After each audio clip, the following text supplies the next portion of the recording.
यति और श्रावक धर्म की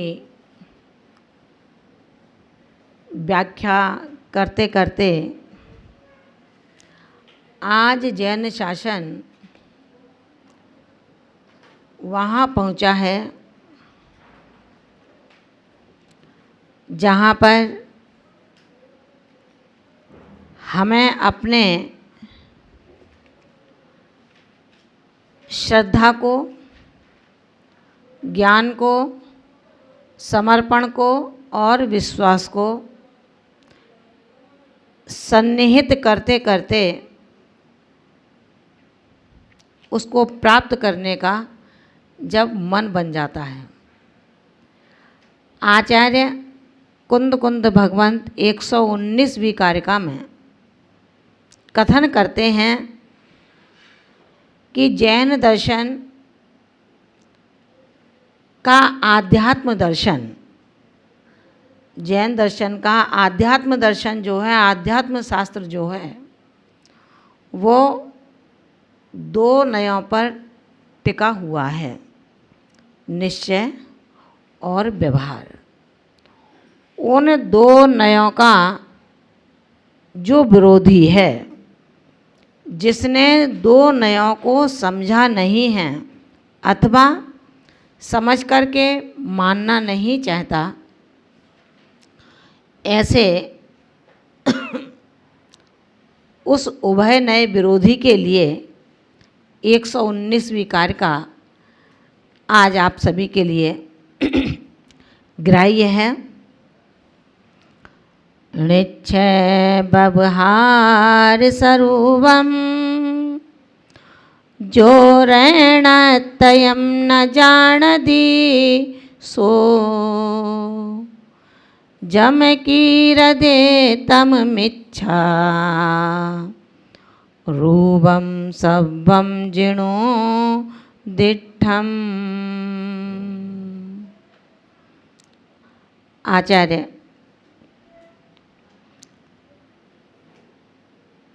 देशना के अनुसार कहा गया, जो निश्चय व्यवहार स्वरूपम, निश्चय और व्यवहार स्वरूप वाले रणत्रयम, रत्नत्रय को न जानति, नहीं जानता है। जो निश्चय व्यवहार स्वरूप वाले रत्नत्रय को न जानती, नहीं जानता है, सो वह जो कीरति, जो करता है, तम सब्बम मिथ्यारूपम, वो सब मिथ्यात रूप है। ऐसा किसने कहा? जिणो दिठम, ऐसा जिनेंद्र देव ने कहा है। जो निश्चय और व्यवहार स्वरूप वाले रत्नत्रय को ना जानती, नहीं जानता, और नहीं जानने के बाद जो करता है वो सब मिथ्यारूपम, वो सब मिथ्या रूप है। जिणो दिठम, ऐसा जिनेंद्र देव ने कहा है। आचार्य भगवंत कहते हैं, वस्तु स्वरूप को जानने के लिए जिस तरह लौकिक संस्कार में, लौकिक संसार में किसी भी वस्तु का अवलोकन दो नयनों से होता है। अगर एक आँख से आप देखेंगे तो जितना दो से देख सकते हैं उतना एक से नहीं देख सकते। दोनों आँखों को बराबर बराबर चलना पड़ता है। और कहीं ये लोकुत्ति भी बन गई कि दोस्ती हो, मित्र हो, तो इस तरह का हो जैसे शरीर के अंदर दो आँखें, साथ सोती हैं, साथ उठती हैं, साथ रोती हैं, साथ बंद होती हैं। आगे पीछे का काम नहीं है आँख का, हाथ पैर आगे पीछे चलते हैं, लेकिन आँखें एक ऐसी चीज़ हैं जो साथ साथ कार्य करती हैं। दोनों आँखों के द्वारा सांसारिक लौकिक वस्तु व्यवस्था को देखा जाता है, लेकिन पारलौकिक वस्तु व्यवस्था को देखने के लिए, पारमार्थिक वस्तु व्यवस्था को जानने के लिए वस्तु के एक अभिन्न स्वाश्रित पर निक्षेप त्रैकालिक स्वभाव को जानने वाला आत्मा निश्चय न का कथन करता है। और जो भेद रूप जानता है, पराश्रित जानता है, अपेक्षा सहित जानता है, उपचार से जानता है, वो सब व्यवहार नहीं कहलाता है। आचार्य भगवंत कहते हैं, रे साधक, रे विद्वद्गण, सबको समझने की आवश्यकता है। यहाँ हटबाता नहीं चलेगी। यहाँ पर जबरन मनमाना या मानना नहीं है। जैन दर्शन के परिप्रेक्ष्य में जो संपूर्ण नयों से निश्चय नय और व्यवहार नय, ये दो मूल भेद बताए गए हैं। ये दो मूल भेद इसी तरह हैं जैसे पक्षी के लिए दो पंख। अगर पक्षी का एक पंख काट दिया जाए तो शायद वो पक्षी कभी खुले आकाश में उड़ नहीं सकता। उस पक्षी के दो पंखों की तरह जो आध्यात्म गगन में विहार करना चाहता है, जो आध्यात्म गगन में ऊंचाइयों से उड़ान भरना चाहता है, आचार्य भगवंत कहते हैं आध्यात्म आकाश की ऊंचाइयों को स्पर्श वो ही कर पाएगा जिसने इन दो दृष्टियों को, इन दो धाराओं को, कौन सा, एक व्यवहार और एक निश्चय नय, इन दोनों धाराओं को समयोचित रूप से समझ लिया है। जहाँ पर व्यवहार को गौण किया जाता है, निश्चय की बात रखी जाती है, वो भी ठीक नहीं है। और जहाँ पर निश्चय को गौण किया जाए और व्यवहार को ही माना जाए, वो भी सही नहीं है। आचार्य भगवंत कहते हैं व्यवहार और निश्चय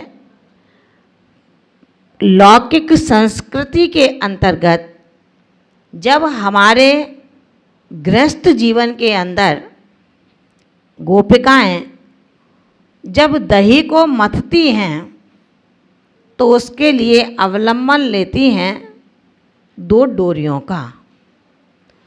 आचार्य भगवंत कहते हैं जैसे दही को मथने वाली वो गोपिकाएं एक रस्सी को ढीला करती हैं, एक रस्सी को खींचती हैं, बार बार की ये क्रिया उस दही के आडोलन बिडोलन से, उस दही के मथने से उनको उसके फलस्वरूप मक्खन को निकाल करके दे देती हैं।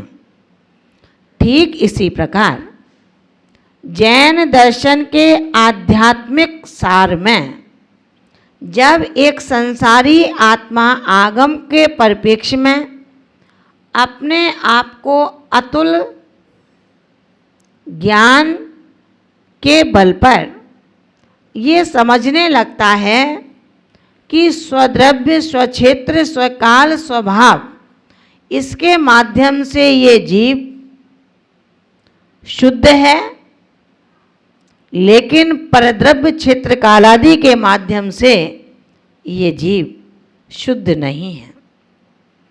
अगर उन गोपिकाओं की तरह दही मथने की उस मथानी को केवल एक ही ओर से बार बार खींचा जाए और छोड़ा जाए तो शायद वो लौनी जो चाहिए वो नहीं निकल सकती।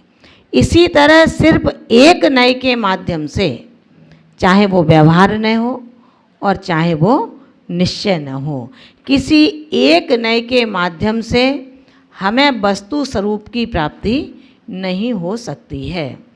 आचार्य भगवंत कहते हैं कि निश्चय का हेतु दिव्यार्थिक नय होता है और व्यवहार का हेतु पर्यार्थिक नय होता है। हमें ये ध्यान रखना है कि जहाँ पर अभेद दृष्टि है, अनौपचारिकता है, निरपेक्षपना है, वहाँ पर निश्चय नय का कथन है, और जहाँ पर भेद दृष्टि है, जहाँ पर उपचार है, अपेक्षा है, वहाँ पर व्यवहार की दृष्टि है। आत्मख्याति में आचार्य अमृत चंद्र स्वामी ने लिखा, आत्माश्रितो निश्चया पराश्रितो व्यवहारा। जो आत्मा के आश्रित है, जो स्व आश्रित है, आत्मा और स्व एक ही बात है। जो स्वाश्रित है, आत्मा के आश्रित कथन करता है, वो निश्चय नय है, और जो पर के आश्रित कथन करता है वो व्यवहार नय है। निश्चय नय स्वावलंबी और व्यवहार नय परावलंबी हुआ करता है। यदि जिसके पास सोना जिसमें आपके आभूषण बनते हैं, ऐसा स्वर्ण शुद्ध नहीं है। शुद्ध सोना कब बनेगा? जब 16 ताप उसमें लग जाएंगे। 16 तापों से तपा हुआ वो स्वर्ण पाषाण शुद्ध स्वर्ण में बन जाया करता है।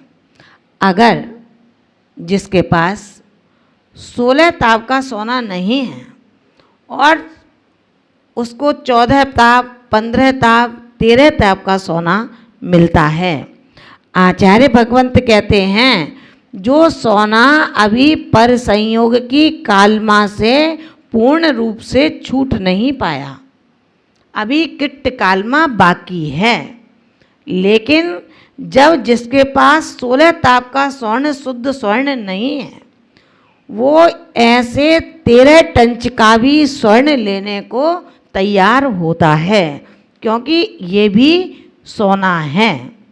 इसी तरह से आध्यात्मिक संसार के अंतर्गत जो आत्मा वैरात्मपने की बुद्धि को छोड़ने का मन बना चुका है, भयभीत हो गया है संसार, शरीर और भोगों से, उसने ये मन बना लिया कि जब तक निश्चय की प्राप्ति नहीं होगी तो क्या व्यवहार नहीं किया जाएगा।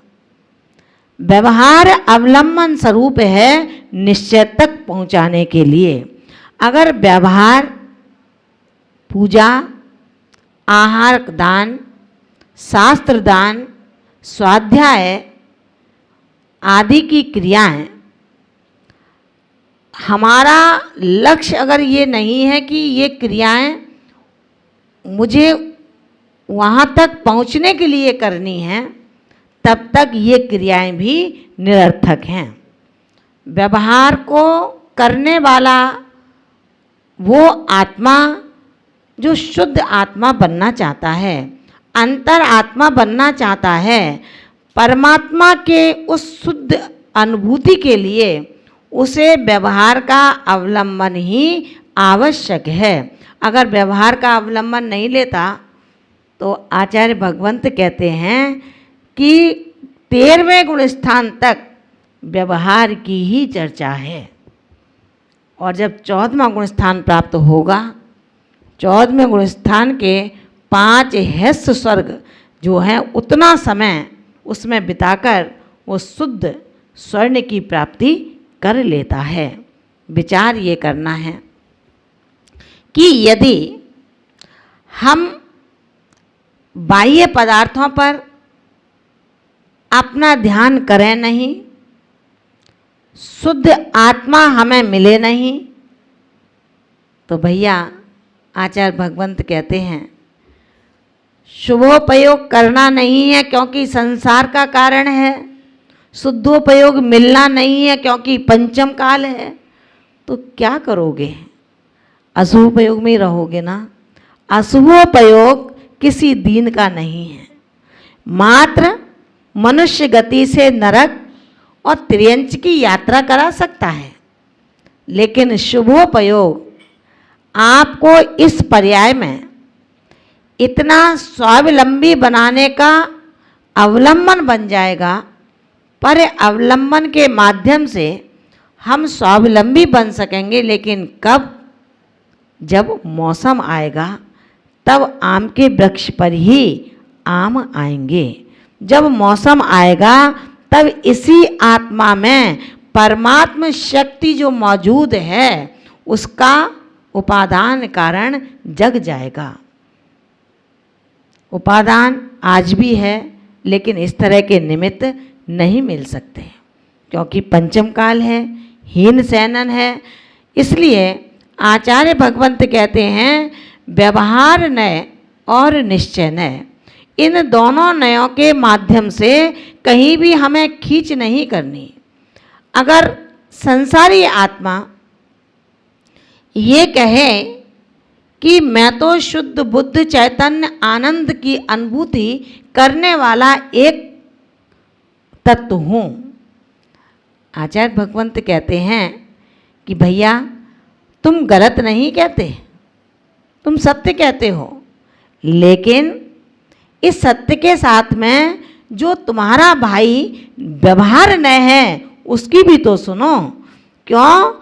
अगर आप आज ही शुद्ध बुद्ध निजानंद की अनुभूति करने वाले हो तो सारा पुरुषार्थ क्यों साधु बने, क्यों अध्ययन किया, क्यों माँ जिनवाणी की शरण को प्राप्त किया, क्यों देवसास गुरु के प्रति अपना आकर्षण रखा?